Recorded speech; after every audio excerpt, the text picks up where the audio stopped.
असणारे प्रफुल्लभाई भुजबळ साहेब, सुनील तटकरेजी, धनंजय मुंडेजी, बाबा सिद्दीकीजी, सर्व राष्ट्रवादी काँग्रेस पक्षाचे सन्माननीय पदाधिकारी, सर्व खासदार, सर्व आमदार, सर्व उपस्थित असणारे माझे विधिमंडळातील सहकारी, राष्ट्रवादीचे सर्व पदाधिकारी, आजच्या या जनसन्मान रॅलीला उपस्थित असणारे माझे बंधू भगिनी, पत्रकार मित्र आणि तरुण मित्रांनो, मला वाटलं नव्हतं की आज पाऊस येईल, परंतु पावसाने थोडासा आपला हिरमोड केला, परंतु वरुण राजांनी देखील आपल्यावर वर्षाव केलेला आहे, आपल्याला पाठिंबा दिलेला आहे असं समजायला काही हरकत नाही.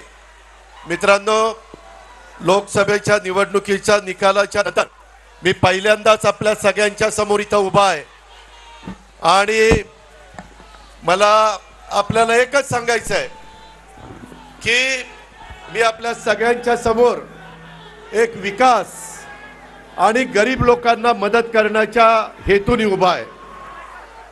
संपूर्ण राज्यामध्ये विधानसभेच्या निवडणुकीच्या निमित्तानं कानाकोपऱ्यामध्ये जाऊन आम्ही हाच विचार सर्व जनतेला सांगण्याचा प्रयत्न करणार आहे. तुम्ही पहा, मी जो मधल्या काळामध्ये निर्णय घेतला जनतेला सांगण्याचा प्रयत्न करणार आहे.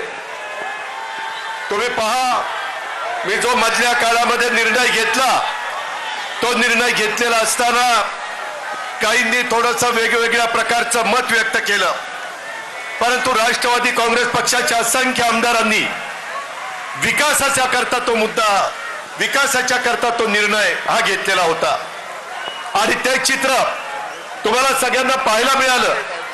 लोकसभेच्या निवडणुकीच्या निमित्तानं आपल्याला थोडं अपयश आलं, परंतु मी कार्यकर्त्यांना विधान परिषदेच्या निवडणुकीमध्ये 9 आमदार आपले निवडून आले म्हणून हुरळून पण जायचं नसतं. यश पण पचायला शिकलं पाहिजे आणि अपयश आलं तरी खचून न जाता मोठ्या नव्या उमेदीनं लोकांच्या समोर जाण्याच्या करता आपण तयारी ठेवली पाहिजे आणि तीच तयारी मी आणि माझ्या सगळ्या सहकारी मित्रांनी ठेवलेली आहे.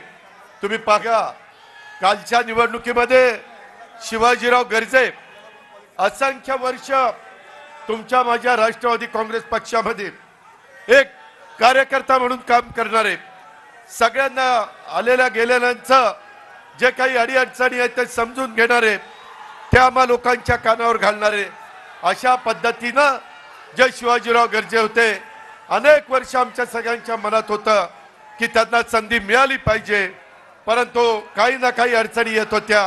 काल मात्र राष्ट्रवादी काँग्रेस पक्षाने शिवाजीराव गर्जेंना आमदार करण्याचं काम केलं, सगळ्यांनी आशीर्वाद देण्याचं काम केलं. दुसरा एक तरुण सहकारी आपला परभणीचा राजेश विटेकर, की ज्याला आपण लोकसभेची उमेदवारी देणार होतो, परंतु काही कारणांनी आपण तिथं जरा थांबलो.